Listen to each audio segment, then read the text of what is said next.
Once again, good morning प्यारे बच्चों. Today's topic of discussion is equipotential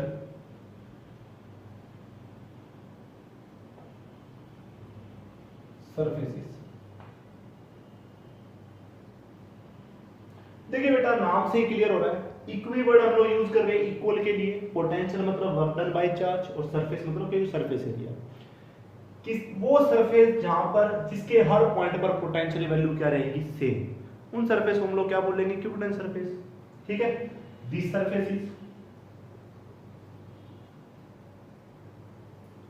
over which at every point the value of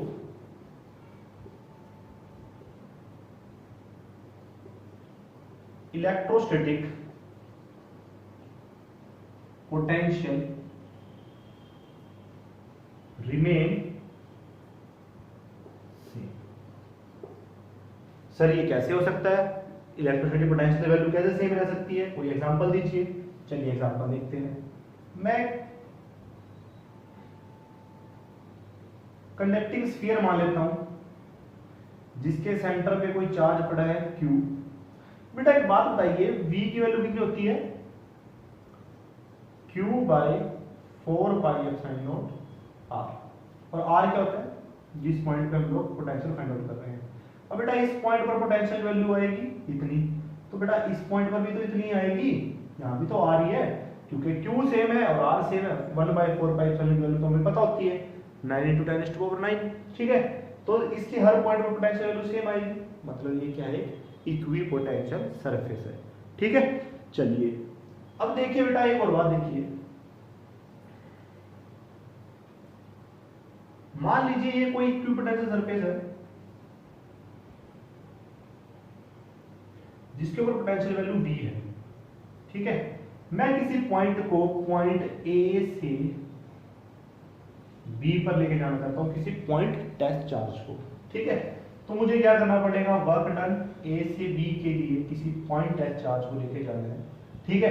तो मैं क्या करूंगा, VB माइनस B ऐसे करते होंगे. A से B लेके जाना तो B माइनस A करते थे. ठीक है. बाय डेफिनेशन तो ये होता है. बेटा VB कितना है, V. VA कितना है, A ना V. ठीक है. तो V माइनस B कितना आ जाएगा, 0. मतलब net work done in bringing a charge from one point to another point on equipotential surface is always 0. ठीक है. तो मैं एक चीज ये भी लिख सकता हूं, क्या लिख सकता हूं, net work done in bringing a charge from one point to another point on equipotential surface is always 0. मैं हमेशा से ये बात करता हूं कि लकीर का फकीर नहीं बनना है बिल्कुल भी. ठीक है. आप लोग डेफिनेशन अपने आप भी बना सकते हो. XYZ किसी बुक के अंदर सर ये डेफिनेशन दी हुई है, आपने कुछ अलग डेफिनेशन बताई है, बेटा आप लोग खुद भी अपनी डेफिनेशन बना सकते हो. कॉन्सेप्ट क्लियर हो गया कि इक्विपोटेंशियल सरफेस के किसी एक पॉइंट से दूसरे पॉइंट पर चार्ज को ले जाने में नेट वर्क डन 0 होता है. ठीक है. आप डेफिनेशन अपने बना दो. The surface is over which if we bring a charge from one point to another point net work done is 0 then these surfaces are known as equipotential surfaces. Concept के हिसाब से डेफिनेशन आप लोग अपने आप बना सकते हैं, कोई दिक्कत वाली बात नहीं. चलिए देखिए, मैं हमेशा से बात करता हूं कि आप लोग गूगल का यूज करिए, अलग अलग बुक्स पढ़िए, बहुत ज़्यादा कॉन्सेप्ट आपको और भी अच्छे अच्छे कॉन्सेप्ट मिलेंगे, और भी अच्छी बातें उनके बारे में सीखने को मिलेगी. आपको नहीं समझ में आएगी कोई बात तो आप लोग मुझसे कंसल्ट कर लीजिए. ठीक है. हर टॉपिक के बारे में अलग अलग बुक से जरूर पढ़िए, गूगल पे पढ़िए. ठीक है. विकीपीडिया पे पढ़िए. ठीक है. आजकल तो यूट्यूब के ऊपर भी बहुत कुछ है, आप लोग हर टॉपिक के बारे में बहुत अच्छी जानकारी ले सकते हो. ठीक है. कोई डाउट हो तो मुझसे आप लोग क्लियर कर सकते हो. ठीक है. चलिए ये हुई हमारे पास बात इक्विपोटेंशियल सरफेसेस की. जो आज का एक और हम टॉपिक डिस्कस कर लेते हैं. Next topic of discussion is relationship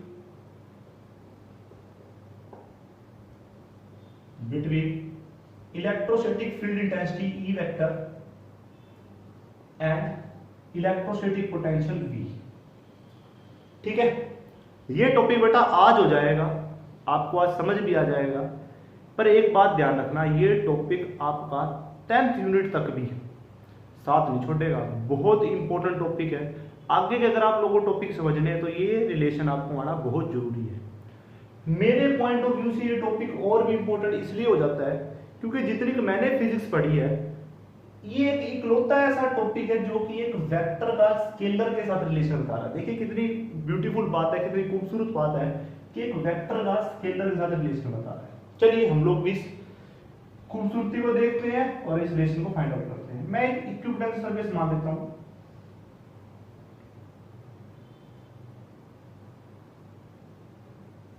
ठीक है, जिसपे पोटेंशियल वैल्यू V है। इसके हर पॉइंट पर पोटेंशियल की वैल्यू V है। एक और इक्विवेलेंस सरफेस मान लेता हूं,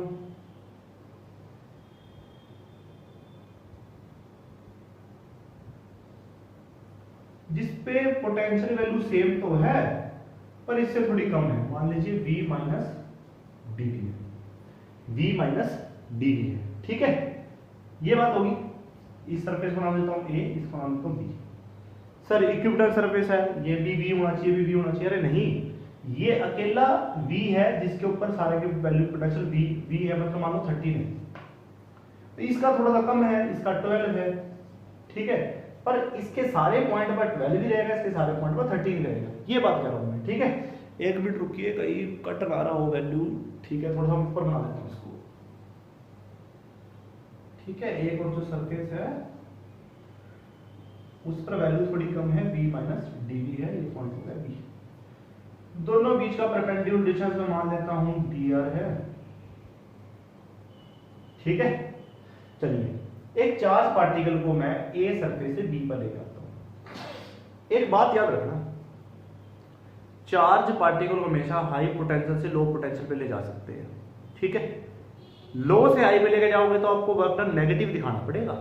ठीक है, पर आपका क्यों पंगे ले, अपने कॉन्सेप्ट क्लियर है कि हम हाई से लो पर लेके जाएंगे तो वर्क डन पॉजिटिव आएगा। चलिए देखते हैं। तो मैं क्या करता हूं, वर्क डन कर रहा हूं A से B तक लेके जा रहा हूं किसी स्मॉल टच चार्ज को, तो आएगा फोर्स इनटू डिस्प्लेसमेंट। ठीक है, बाय में Q नॉट, क्योंकि वर्क डन का तो ये हो गया, बाय Q नॉट तो है ही। F बाय Q नॉट क्या हो जाएगा, E dF। और ये मेरे पास क्या बनेगा, V AB, ये बनेगा ना। ठीक है, VAB कितना आएगा, VAB मेरे पास आएगा VB माइनस VA। ठीक है, VB minus VA from 1 and 2 VB minus VA is equal to E dr। ठीक है, VB कितना है, V माइनस dV।